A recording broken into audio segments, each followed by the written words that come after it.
What if I told you that kindness is sometimes the very reason you're stuck? Yes, read that again. Sometimes your kindness is the chain that keeps you from growing, from achieving, from living the life you truly deserve. We are taught since childhood to be kind, to give, to forgive, to tolerate. And while kindness is beautiful, many of us have confused it with self-sacrifice. We let people walk over us in the name of being nice. We stay quiet when our heart screams enough.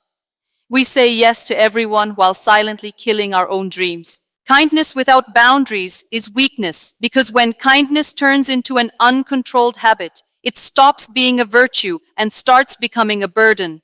Too often, people mistake kindness for self-sacrifice, thinking that in order to be good or loved, they must always say yes, always agree, and always serve others, even when their own needs are ignored. This is not kindness, it is self-neglect. True kindness should empower both you and the other person. But when it drains your energy, disrespects your limits, and leaves you feeling used, it ceases to be noble. Boundaries are the invisible lines that protect your dignity, your energy, and your self-respect. And without them, kindness becomes an open door for exploitation. People who lack boundaries often attract those who take advantage of generosity. The more you give without limits, the more others expect from you. And soon, it becomes a cycle where your kindness is no longer appreciated, but demanded. You may think you are being a good person by tolerating everything, but in reality, you are teaching others that your feelings and needs do not matter. This does not make you strong, it makes you invisible. Strength lies not in allowing others to walk over you, but in having the courage to say no when necessary. When you fail to draw boundaries, you confuse people about your worth. They stop seeing you as someone to be respected and start seeing you as someone to be used. And once you allow yourself to be used in the name of kindness, you will slowly lose the most important relationship you have, the one with yourself. You will begin to feel resentful, drained, and unappreciated. You will wonder why no one values your effort, why no one returns the same kindness you give, and the answer is simple, because you never showed them where to stop. Boundaries are not walls, they are respect. They are not about being selfish, they are about being fair to yourself and others. Saying no when your plate is full, refusing to tolerate disrespect, and protecting your peace are all acts of kindness toward yourself. And when you are kind to yourself, your kindness to others becomes more powerful, more authentic, and more respected. Without boundaries, kindness becomes weakness because it leaves you defenseless against those who will exploit it. But with boundaries, kindness becomes strength because it flows from a place of dignity and self-respect. Would you like me to also expand point 2 into 500 words in the same style, so you'll have a full set for speeches or videos? Respect yourself first, because the way you treat yourself teaches the world how to treat you. When you constantly put others above yourself, agree to things you don't believe in, or let people cross your limits without speaking up, you send a silent message that your needs are not important. People pick up on that, and instead of admiring you, they start overlooking your worth. Respect is not demanded by loud words or arrogance. It is earned through the quiet strength of self-respect. If you do not respect yourself, no one else will do it for you. Too often, people confuse respect with being liked. They think if they please everyone, they will gain acceptance, but pleasing others only makes you lose yourself.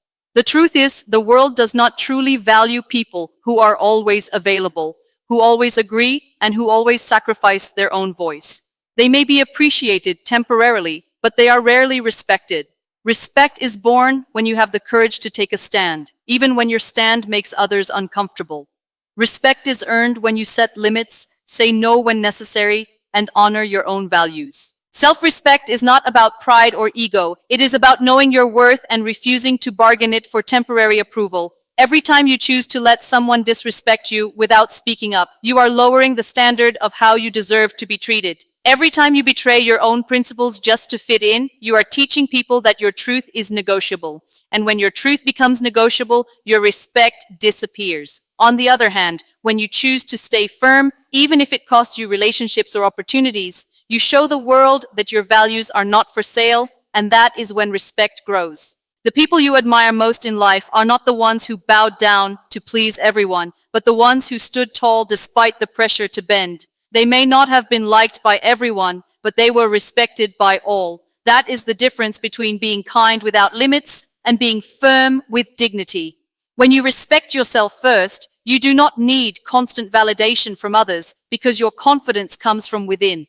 People notice that strength, and it naturally makes them respect you more. In the end, respect is not something you chase, it is something you embody. It comes from the choices you make daily, the choice to value your time, to protect your boundaries, to speak your truth, and to never lower your standards for acceptance. When you respect yourself first, you send a clear signal to the world. I am worthy, I am valuable, and I deserve to be treated with dignity. And the world will treat you exactly the way you have taught it to. Do you also want me to expand point 3 into 500 words so you'll have the complete series? Be kind to yourself before others because the relationship you have with yourself sets the foundation for every relationship you have in life. Too many people pour all their energy into being kind to others, yet forget that they too deserve the same compassion, forgiveness, and care. They give endlessly, they sacrifice constantly, and they bend their own needs just to make sure everyone else feels comfortable. In doing so, they slowly run out of energy, peace, and joy. The truth is, you cannot pour from an empty cup. If you are drained, broken, and neglected from within, your kindness to others loses its power and becomes a heavy burden instead of a gift. Being kind to yourself means acknowledging your needs, honoring your feelings, and respecting your boundaries. It means giving yourself permission to rest when you are tired instead of pushing beyond your limits to please others. It means allowing yourself to say no without guilt because your time and energy are precious. It means practicing self-compassion when you fail rather than drowning in self-criticism. If you constantly extend patience and forgiveness to others but refuse to give the same grace to yourself, you create an imbalance that eats away at your confidence and happiness. Many people believe that putting themselves first is selfish, but in reality, it is the most selfless thing you can do. When you are kind to yourself, you recharge your spirit, strengthen your mind, and protect your peace. This makes your kindness to others more genuine because it flows from a heart that is full rather than a heart that is empty. On the other hand, when you ignore your own well-being, you begin to give out of obligation rather than love, and that kind of kindness eventually leads to resentment. Think about how often you speak kindly to others, encouraging them when they are down, reminding them of their worth, and cheering for their dreams. Now imagine if you spoke to yourself in the same way. Imagine replacing self-doubt with encouragement, self-criticism with patience, and guilt with forgiveness. The way you speak to yourself becomes the way you experience the world. If your inner voice is kind, strong, and uplifting, you will naturally radiate that same energy to others. Being kind to yourself also means protecting your dreams and passions. Too often, people abandon their goals just to make space for the expectations of others. They sacrifice what they truly want because they believe everyone else's happiness matters more. But when you are kind to yourself, you give yourself permission to chase your dreams unapologetically. You stop asking for approval and start building a life that feels right for you. And in doing so, you inspire others to do the same. Ultimately, being kind to yourself is not about shutting people out or refusing to give. It is about creating balance. It is about recognizing that you matter just as much as anyone else. When you choose to treat yourself with compassion, dignity, and respect, you show the world what true kindness looks like.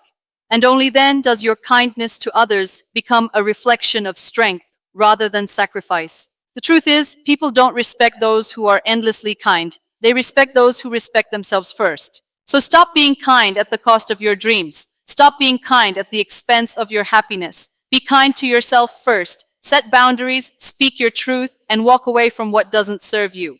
Because the world doesn't need you to be endlessly nice. The world needs you to be strong, fearless, and unapologetically you.